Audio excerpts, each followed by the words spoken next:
محمد وعلى آله وأصحابه أجمعين أما بعد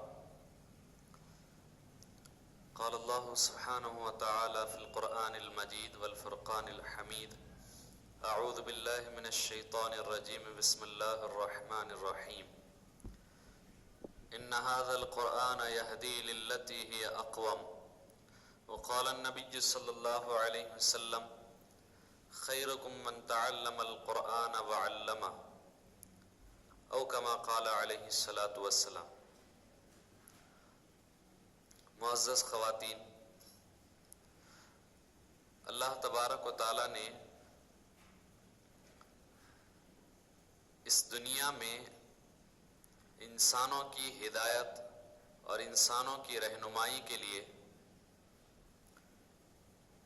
جہاں نبیوں کو بھیجا، رسولوں کو بھیجا، پیغمبروں اور دین کے داعیوں کو اللہ نے ہر علاقے میں، ہر قوم میں مبعوث کیا، وہیں پر اللہ تبارک و تعالیٰ نے انسانوں کی ہدایت اور رہنمائی کے لیے آسمان سے چند کتابیں نازل کی، جن میں 4 کتابیں مشہور ہیں اور بعض صحیفے ہیں۔ 4 مشہور آسمانی کتابیں توریت، زبور، انجیل اور قرآن ہیں، اور اللہ تعالیٰ نے کچھ نبیوں پر صحیفے بھی نازل کیے، جیسے حضرت ابراہیم علیہ السلام اور موسیٰ علیہ السلام پر توریت نازل کیا اور صحیفے بھی نازل کیے۔ صحف ابراہیم و موسیٰ، اللہ تعالیٰ نے قرآن پاک کے اندر 30ویں پارے میں سورۃ الاعلیٰ میں یہ آیت نازل فرمائی، اس کے آخر میں۔ تو اس سے پتہ چلتا ہے کہ کچھ نبیوں کو صحیفے دیے گئے، اور بعض روایت سے پتہ چلتا ہے کہ صحیفوں کی تعداد 110 ہے اور کتابوں کی تعداد تو 4 ہے، جس میں سے سب سے آخری جو کتاب ہے وہ قرآن پاک ہے، اور اس کی حفاظت کا اللہ تعالیٰ نے خود اپنے ذمے لے رکھا ہے۔ اس کی حفاظت کی ذمہ داری اللہ نے خود لے رکھی ہے۔ پہلی جو 3 کتابیں تھیں، توریت، زبور، انجیل، تو یہ اپنی اصلی شکل میں باقی نہیں رہی۔ اس کے اندر ان کے ماننے والوں نے، جن قوموں پر اللہ تعالیٰ نے ان کتابوں کو نازل کیا تھا، تو ان قوم کے ماننے والوں نے اس کے اندر تحریف کر دی، اس کے اندر کمی زیادتی کر دی، رد و بدل کر دیا۔ لیکن قرآن ایک ایسی کتاب ہے جو قیامت تک باقی رہنے والی ہے، اور قیامت تک آنے والے انسانوں کی ہدایت کا کام کرنے والی ہے، رہنمائی کا کام کرنے والی ہے۔ تو اس لیے اللہ تبارک و تعالیٰ نے اس کی حفاظت کی ذمہ داری خود لی ہے کہ اللہ خود اس کی حفاظت کریں گے۔ اور قرآن پاک میں اللہ تعالیٰ نے ارشاد فرمایا، انا نحن نزلنا الذکر وانا لہ لحافظون، کہ ہم نے ہی اس ذکر کو، اس یاد دہانی کو، اس نصیحت کو، یعنی قرآن کو نازل کیا ہے، اور ہم ہی اس کی حفاظت کرنے والے ہیں۔ تو معزز خواتین، اللہ تبارک و تعالیٰ کا احسان ہے، فضل و کرم ہے کہ امت نے شروع ہی سے قرآن کو سیکھنے اور سکھانے کا بڑا اہتمام کیا ہے۔ ہمارے نبی پاک صلی اللہ علیہ وسلم صحابہ کو قرآن سکھاتے تھے۔ صحابہ کرام فرماتے ہیں کہ اللہ کے نبی صلی اللہ علیہ وسلم ممبر پر تشریف فرما ہوتے اور ہم کو قرآن کی 1 سورت یا 2 سورت یا قرآن کی 1 آیت یا 2 آیتیں سکھاتے تھے، اور صحابہ کرام ان آیتوں کو سیکھ کر کے وہ اپنے گھروں کو جاتے تھے، اور اپنی گھر کی جو مستورات ہیں، گھر کی جو خواتین ہیں، تو ان کو وہ قرآن کی آیتیں اور قرآن کی صورتیں سکھاتے تھے۔ حضرت عمر فاروق رضی اللہ تعالیٰ عنہ جو دوسرے خلیفہ ہیں، تو ان کی ہدایت کا ذریعہ وہ ان کا بہن کا اور بہنوئی کا گھر میں قرآن کو سیکھنے سکھانے کا عمل تھا۔ حضرت عمر فاروق رضی اللہ تعالیٰ عنہ ہمارے نبی کے نعوذ باللہ قتل کے ارادے سے نکلے تھے۔ راستے میں ایک صحابی ان کو ملتے ہیں اور کہتے ہیں کہ عمر کدھر کا ارادہ ہے؟ تو وہ کہتے ہیں کہ میں محمد صلی اللہ علیہ وسلم کو نعوذ باللہ قتل کرنے کے لیے جا رہا ہوں، کیونکہ یہ مشرک تھے، ابھی ایمان نہیں لائے تھے، ابھی مسلمان نہیں ہوئے تھے، اور حضور کے کٹر دشمنوں میں سے تھے۔ تو وہ صحابی نے جب یہ سنا کہ عمر جو بہادر ہیں، قریش کے نوجوان ہیں اور بڑے جری ہیں، بڑے ڈیرنگ باز ہیں، اور یہ محمد صلی اللہ علیہ وسلم کو قتل کرنے جا رہے ہیں، آخری نبی کو قتل کرنے کے ارادے سے جا رہے ہیں۔ تو انہوں نے کہا کہ عمر پہلے اپنے گھر کی تو خبر لو کہ تمہارے بہن اور بہنوئی وہ مسلمان ہو گئے۔ اب حضرت عمر کو بڑا غصہ آیا اس پر، اور انہوں نے حضور کے پاس آنا چھوڑ کر کے سیدھا اپنے بہن کے گھر چلے گئے۔ تو ان کے بہنوئی تھے حضرت سعید بن زید، جو عشر مبشرہ میں سے، جو 10 لوگوں کو دنیا میں جنت کی بشارت سنائی گئی، ان میں سے ایک حضرت سعید بن زید ہیں جو حضرت عمر کے بہنوئی ہیں۔ تو وہاں جب پہنچے ہیں تو گھر میں کچھ پڑھنے کی آواز آ رہی تھی۔ انہوں نے گھر کا دروازہ کھٹکھٹایا۔ دروازہ کھٹکھٹانے کے بعد ان کی بہن نے جھانک کر کے دیکھا، دروازے کے ایک سوراخ سے جھانک کر کے دیکھا، ایک دراز سے جھانک کر کے دیکھا، تو دیکھا کہ حضرت عمر باہر کھڑے ہیں۔ ان کو حضرت ابی رضی اللہ تعالیٰ عنہ، حضرت ابی بن کعب رضی اللہ تعالیٰ عنہ یا حضرت خباب رضی اللہ تعالیٰ عنہ، یہ کوئی ایک صحابی تھے، وہ ان کو قرآن سکھا رہے تھے، ان کے بہن اور بہنوئی کو، کیونکہ اس وقت میں پردے کے احکامات نازل نہیں ہوئے تھے، ابھی اسلام کا شروع کا دور تھا یہ۔ تو وہ قرآن سکھا رہے تھے، اور جیسے انہوں نے دیکھا کہ عمر آئے ہوئے ہیں تو وہ سمجھ گئے کہ اب عمر ہم سے جو ہے زیادتی کریں گے اور برا سلوک کریں گے۔ تو انہوں نے فوراً قرآن جس کاغذ کے ٹکڑے پر وہ لکھا ہوا تھا، قرآن کی آیتیں اور قرآن کی صورتیں لکھی ہوئی تھی، اس کو فوراً انہوں نے چھپا دیا، اور حضرت خباب یا حضرت ابی رضی اللہ عنہ وہ گھر کے اندر جا کر کے چھپ گئے، اور پھر انہوں نے دروازہ کھولا، حضرت عمر کو اندر آنے دیا۔ حضرت عمر نے پوچھا کہ تم لوگ کیا کر رہے تھے؟ تو انہوں نے کہا کہ نہیں، کچھ بھی نہیں کر رہے تھے، ہم تو بس بات چیت کر رہے تھے۔ تو انہوں نے اپنے بہنوئی سے کہا کہ کیا تم اپنے آبائی دین سے، باپ دادا کے دین سے پھر گئے ہو؟ تو انہوں نے کوئی جواب نہیں دیا۔ تو اس پر حضرت عمر نے اپنے بہنوئی کو پکڑ کر کے، ان کو داڑھی پکڑ کر کے نیچے گرایا اور ان کو خوب مارا۔ ان کی بہن بچانے کے لیے، ام جمیل ان کا لقب ہے، حضرت عمر کی بہن کا، ان کا اصلی نام حضرت فاطمہ ہے۔ تو ام جمیل وہ بچانے کے لیے، اپنے شوہر کو بچانے کے لیے وہ بیچ بچاؤ کرنے لگی، تو حضرت عمر نے اپنی بہن کو بھی مارا، اور اتنی زور سے کسی چیز سے مارا کہ بہن کے سر سے خون بہنے لگا۔ حضرت عمر نے کہا کہ تم بھی بددین ہو گئی؟ تو حضرت ام جمیل رضی اللہ تعالیٰ عنہ یا حضرت فاطمہ رضی اللہ تعالیٰ عنہ، انہوں نے کہا کہ اگر دوسرا دین حق ہو تب۔ اب حضرت عمر کا غصہ تھوڑا ٹھنڈا ہو گیا، بہن کے سر سے خون بہ رہا تھا۔ انہوں نے کہا کہ تم کیا پڑھ رہے تھے، ذرا مجھے بتاؤ۔ حضرت عمر کی بہن نے کہا کہ عمر تو ناپاک ہے، پہلے تو پاک ہو جا۔ حضرت عمر نے وہیں پر غسل کیا ان کے گھر میں، اور غسل کرنے کے بعد قرآن کا وہ صحیفہ لے کر کے پڑھنا شروع کیا، اور اللہ نے وہیں پر ان کو ہدایت دے دی۔ اور اللہ تعالیٰ نے قرآن کی صفت بیان فرمائی ہے قرآن ہی کے اندر، ان ھذا القرآن یہدی للتی ہی اقوم، کہ قرآن یہ وہ کتاب ہے جو لوگوں کو صحیح راستے کی رہنمائی کرنے کے لیے آیا ہے، لوگوں کو زندگی گزارنے کا صحیح طریقہ بتانے کے لیے آیا ہے، زندگی کا صحیح ڈھنگ بتانے کے لیے آیا ہے، کہ انسان قرآن کے نازل ہونے سے پہلے زندگی کا طریقہ انسانوں کو معلوم نہیں تھا کہ زندگی کیسے گزارتے ہیں، کہ ایک مرد کا کیا حق ہے، عورت کا کیا حق ہے، بیوی کا کیا حق ہے، اور شوہر کا کیا حق ہے، ماں باپ کا کیا حق ہے، بچوں کا کیا حق ہے، پڑوسیوں کا کیا حق ہے، مسافروں کا کیا حق ہے، یہ کسی کو پتہ نہیں تھا۔ یتیموں کا، بیواؤں کا، بے کسوں کا کیا حق ہے، یہ کسی کو نہیں پتا تھا۔ سارے لوگ منمانی زندگی گزارتے تھے۔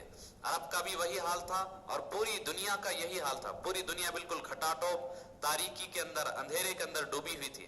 ایسے حالات میں اللہ نے قرآن کو نازل کیا، اور قرآن کے اندر زندگی گزارنے کا ڈھنگ اور طریقہ بتایا۔ ایک صحیح زندگی کیا ہوتی ہے، صحیح طرز زندگی، صحیح لائف سٹائل کیا ہوتا ہے، یہ قرآن کے ذریعے سے انسانیت کو پتہ چلا۔ اس سے پہلے تک انسانوں کو پتہ نہیں تھا کہ زندگی گزارنے کا طریقہ کیا ہوتا ہے، اور انسانوں کے ایک دوسرے پر کیا حقوق ہوتے ہیں، کسی کو نہیں پتا تھا۔ عرب کے معاشرے کے اندر تو عورت کو بہت ہی برا سمجھا جاتا تھا، اور جو یورپ کا معاشرہ ہے وہاں پر عورت کو جانور سے بھی بدتر سمجھا جاتا تھا۔ سن 1866 میں فرانس کی پارلیمنٹ میں انہوں نے ایک بل پاس کیا اور یہ طے کیا کہ عورت انسان ہے۔ تو 1866 سے پہلے تک فرانس کے اندر اور یورپ کے اندر عورت کو جانور سمجھا جاتا تھا۔ وہ کہتے تھے کہ یہ انسان نہیں ہے، جانور ہے۔ اتنی جہالت تھی۔ تو قرآن جب آیا ہے اور جہاں جہاں قرآن کی تعلیمات پھیلتی چلی گئی ہے وہاں پر اللہ نے ہدایت کے نور کو عام کیا ہے. وہاں انسانوں کو انسان کیا ہے, انسان اور جانور میں ایک فرق کیا ہوتا ہے وہ پتا چلا. ہمارے ملک ہندوستان میں عورتوں کو پہلے ستی کیا جاتا تھا. جب شوہر کا انتقال ہو جاتا تو شوہر کی لاش کو جلایا جاتا تو اس کے ساتھ ساتھ اس کی بیوی کی لاش کو بھی جلا دیا تھا. یعنی وہ تو زندہ تھی, زندہ کو جلایا تھا. شوہر تو مر چکا ہے تو مردہ کی لاش کے ساتھ اس زندہ عورت کو بھی ساتھ میں جلا دیا جاتا. اتنے برے قوانین تھے اور اتنا لوگوں کے اندر جہالت تھی اور بے دینی تھی. یہاں ہندوستان کے اندر تو لوگوں کو کپڑا پہننا تک نہیں آتا تھا کہ مرد اور عورت کا لباس بھی الگ الگ نہیں تھا. یہاں پر اتنی اوریانیت اور اتنا ننگا پن یہاں پر تھا.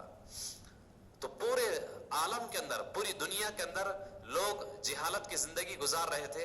ایسے حالات میں اللہ تبارک و تعالیٰ نے قرآن نازل کر کے انسانیت پر رحم کیا. قرآن یہ پوری انسانیت کے لیے ایک رہبر ہے, ایک رہنما ہے اور ایک یہ گائیڈ ہے. قرآن کو ہم عام طور پر صرف ثواب کی کتاب سمجھتے ہیں کہ قرآن پڑھنے سے ثواب ملے گا. بے شک اس میں کوئی شک نہیں ہے, اس میں کوئی تردد نہیں ہے کہ قرآن پڑھنے سے ثواب ملتا ہے. قرآن پڑھنے پر حدیث پاک میں آتا ہے کہ ہر حرف پر اللہ تعالیٰ 10 نیکی عطا فرماتے ہیں. قرآن کے ہر حرف پر اللہ تعالیٰ 10 نیکی عطا فرماتے ہیں. تو قرآن کو ثواب کی نیت سے بھی پڑھنا چاہیے, بالکل اس کے اندر کوئی دو رائے نہیں ہے کہ جتنا ہم قرآن کو پڑھیں گے اتنا ہم کو ثواب ملے گا. اور اس کے ساتھ ساتھ قرآن کو ہم کو یعنی ایک طریقہ تو یہ کہ صرف اپنے لیے ثواب کے لیے پڑھتے ہیں. دوسرا طریقہ یہ ہم لوگ ایصال ثواب کے لیے قرآن پڑھتے ہیں کہ کسی کا انتقال ہو گیا تو ہمارے مرحومین ہیں جو دنیا سے جا چکے ہیں ان کو قرآن پڑھ کر کے قرآن بخشتے ہیں. تو یہ بھی بہت اچھی بات ہے, یہ بھی کرنا چاہیے کہ ہمارے جو لوگ دنیا سے جا چکے ہیں تو وہ اب کوئی عمل نہیں کر سکتے, اب ہم ان کے لیے عمل کر کے اپنا ثواب, اپنے عمل کا ثواب ان کو پہنچا سکتے ہیں. یہ ایک اچھا طریقہ ہے. لیکن قرآن صرف ہمارے ثواب حاصل کرنے کے لیے, دوسروں کو ثواب پہنچانے کے لیے نہیں اترا. اللہ نے قرآن کیوں اتارا گیا اس کو قرآن پاک کے اندر خود اللہ نے بیان فرمایا, ان ھذا القرآن یہدی للتی ہی اقوم, کہ قرآن یہ سارے انسانوں کو صحیح راستہ بتانے کے لیے اتارا گیا ہے اور اس کو نازل کیا گیا ہے. قرآن رہنمائی کرتا ہے, قرآن ایک گائیڈ بک ہے, ایک رہنما کتاب ہے, یہ صرف ثواب کی کتاب نہیں ہے. تو ہم کو قرآن کو صحیح الفاظ کے ساتھ, صحیح مخارج کی ادائیگی کے ساتھ, صحیح تلفظ اور صحیح تجوید کے ساتھ قرآن کو سیکھنا ہے. یہ سب سے پہلا قرآن کا حق ہے کہ ہر مسلمان پر, ہر مسلمان مرد و عورت پر یہ لازم ہے کہ قرآن کو اس کے الفاظ کی صحیح ادائیگی کے ساتھ پڑھے. یہ سب سے پہلا قرآن کا حق ہے. تجوید کے ساتھ قرآن کو پڑھنا یہ ہر مسلمان کے اوپر واجب ہے, اس لیے کہ عربی زبان کا معاملہ بڑا نازک ہے. اس میں ذرا سے فرق کے ساتھ, ذرا سا بھی مخرج کی ادائیگی میں اگر فرق ہو گیا تو معنی بالکل بدل جاتے ہیں. جیسے عربی کے اندر ایک لفظ ہے قلب, قلب کے معنی ہوتے ہیں دل. اگر کوئی قاف کی جگہ, قاف لام با, قلب کی جگہ اگر قاف کی جگہ کاف پڑھ لے اور قلب کی جگہ قلب پڑھ لے تو قلب کے معنی عربی میں آتے ہیں کتے کے, کتے کو قلب کہتے ہیں, تو بالکل معنی بدل جاتے ہیں. اب اگر کوئی کسی کو تجوید سے قرآن پڑھنا نہیں آتا ہے اور مخرج کی صحیح ادائیگی ان کی نہیں ہے تو جیسے ہی قلب کی جگہ قلب پڑھیں گے تو ان کی نماز فاسد ہو جائے گی. اگر وہ نماز کے اندر تلاوت کرتے ہیں تو نماز فاسد ہو جائے گی. اسی طرح سے اللہ کا ایک نام ہے, اللہ تعالیٰ کا ایک نام ہے علیم, اور علیم کے معنی ہوتے ہیں بہت جاننے والا, خوب جاننے والا.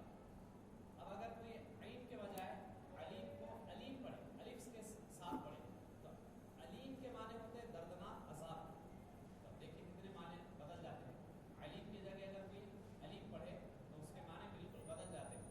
اس لیے ہم کو یہ چاہیے کہ سب سے پہلے تو قرآن کو تجوید کے ساتھ پڑھیں.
قرآن کو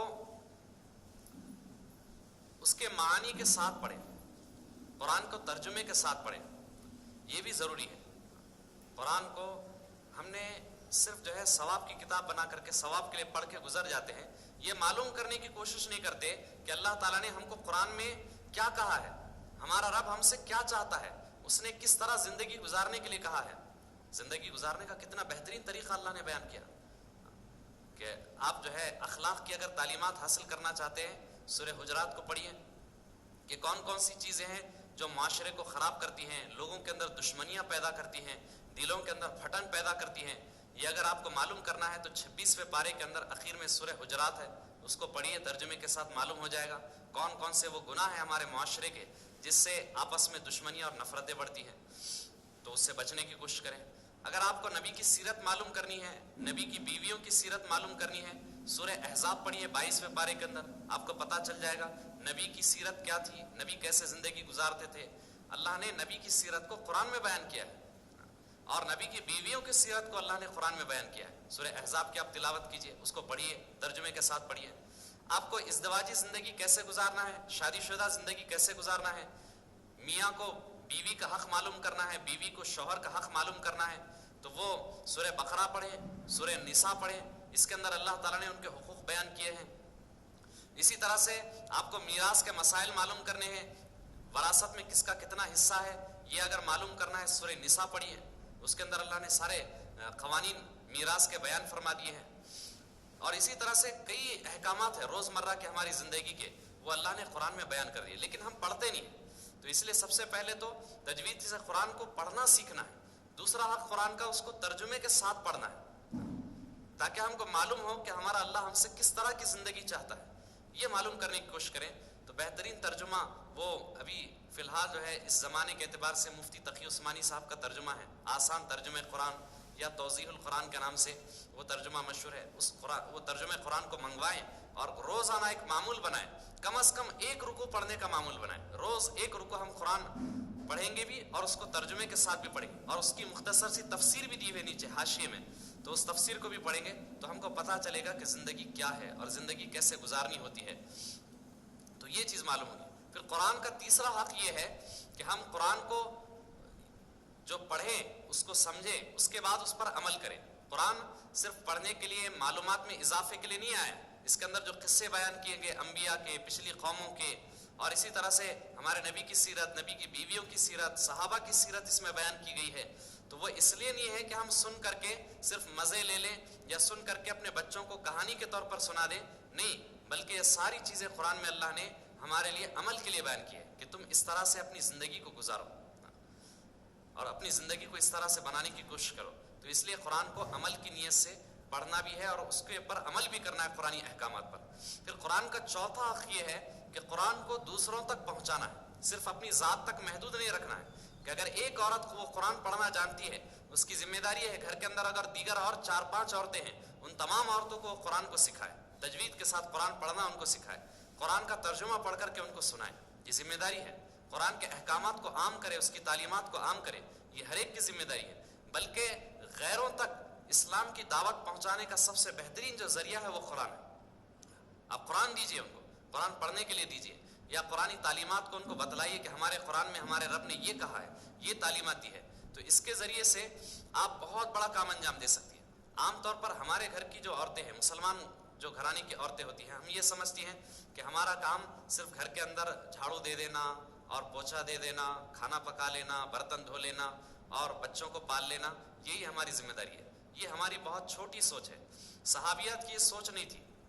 صحابیات کی اگر زندگیوں کو آپ دیکھیں گے تو پتہ چلے گا کہ ان کے اندر کتنی ایسی تھی جو محدثات تھی۔ ہمارے نبی کی کئی بیویاں دیکھ لیجیے، حضرت عائشہ رضی اللہ تعالیٰ جو ہمارے نبی کی سب سے چھوٹی بیوی ہیں اور سب سے چہیتی بیوی ہے، تو ان سے 2200 سے زیادہ حدیث مروی ہیں، یعنی پاؤ دین تو ایسا ہے حضرت عائشہ کے بغیر مکمل نہیں ہو سکتا، وہ معلوم ہی نہیں ہو سکتا تھا امت کو، حضرت عائشہ کے ذریعے سے وہ معلوم ہوا۔ تو ایک عورت کی اتنی بڑی قربانی ہے، ایک عورت نے اتنا بڑا علمی اور دینی کام کر کے گئی ہے۔ کئی ایسی محدثات ہیں، ہمارے پاس تو دین کو پڑھنے اور پڑھانے کا اب سلسلہ ہی نہیں رہا، کالج اور یونیورسٹی میں پڑھنے پڑھانے کا تو تھوڑا بہت رواج ہے ہمارے پاس، لیکن دین میں ترقی کرنے کا, دینی تعلیمات میں آگے بڑھنے کا عورتوں میں وہ جذبہ آج نہیں ہے جو پہلے زمانے میں ہوا کرتا تھا. ایک کتاب شائع ہوئی ہے ابھی حال ہی میں, ڈاکٹر اکرم ندوی صاحب کی, آکسفورڈ کے اندر وہ پڑھاتے ہیں, آکسفورڈ یونیورسٹی کے اندر انگلینڈ میں. انہوں نے ایک کتاب شائع کی ہے, وہ اپنے ہندوستان ہی کے عالم ہیں, تو انہوں نے محدثات یعنی محدثین تو معلوم ہے, امام بخاری ہے, امام مسلم ہے, امام ترمذی ہے, ایسے کئی محدثات عورتیں ہیں جنہوں نے حدیث بیان کی اور بڑی ان کی تعداد ہے ان سے حدیث سیکھنے والوں کی, انہوں نے بڑی حدیث کی خدمت انجام دی. تو 8000 محدثات کا تذکرہ انہوں نے اس کتاب کے اندر جمع کر دیا ہے کہ 8000 عورتیں ایسی تھیں جو حدیث کی خدمت انجام دیتی تھی. تو آج ہم کو بھی چاہیے مسلمان عورتوں کو کہ وہ بھی دین کے علم میں آگے بڑھے, قرآن کے تعلیم حاصل کرنے میں, حدیث کی تعلیم حاصل کرنے میں آگے بڑھے, دین کا جذبہ پیدا کرے اپنے اندر. ہمارے ذریعے سے بہت بڑی خیر وجود میں آ سکتی ہے. اور سب سے بہترین کام جو حدیث پاک میں اللہ کے نبی صلی اللہ علیہ وسلم نے ارشاد فرمایا, خیرکم من تعلم القرآن وعلمہ, تم میں سب سے بہترین شخص وہ ہے جو قرآن کو سیکھے اور اس کو سکھائے. دنیا میں اب اس سے بڑھ کر, اس سے بہتر کوئی ہو ہی نہیں سکتا, کوئی بڑی ڈگری ہو ہی نہیں سکتی. سب سے بہترین کام دنیا کے اندر قرآن کو سیکھنا اور دوسروں کو سکھانا ہے. تو آپ بڑی خوش نصیب ہیں کہ قرآن کو سیکھ رہی ہیں, قرآن کو پڑھ رہی ہیں, قرآن کی تعلیمات کو حاصل کر رہی ہیں. تو اپنے اوپر فخر کریں, اپنے اوپر ناز کریں اور اس پر اللہ کا شکر بھی ادا کریں کہ اللہ اس میں ہمارا کوئی کمال نہیں ہے, یہ محض تیرا فضل ہے, تیرا کرم ہے کہ تو نے اپنی کتاب ہمارے ہاتھ میں تھما دی. اے اللہ تیرا کلام تو نے ہمارے ہاتھ میں تھما دیا اور ہماری زبانوں پر اس کو جاری کر دیا, اور ہم کو پڑھنے کی, ہماری زبان سے تیرے کلام کو پڑھنے کی تو نے توفیق عطا فرمائی. اس پر ہم تیرا لاکھ لاکھ شکر ادا کرتے ہیں. یہ شکر ادا کرنا چاہیے اللہ سے. ورنہ دیکھ لیجئے آج کتنی عورتیں ہیں وہ ماحول نہ ملنے کی وجہ سے, دینی ماحول نہ ملنے کی وجہ سے ان کی زبانوں پر گانے جاری ہیں, وہ گانے گنگناتے رہتی ہیں کہ بچوں کو دودھ پلا رہی ہیں تو بھی گانے گنگناتے ہوئے, کھانا پکا رہی ہے تو گانا گنگناتے ہوئے, گھر میں جھاڑو دے رہی ہے تو گانے سنتے ہوئے, گانا گنگناتے ہوئے. کتنے افسوس کی بات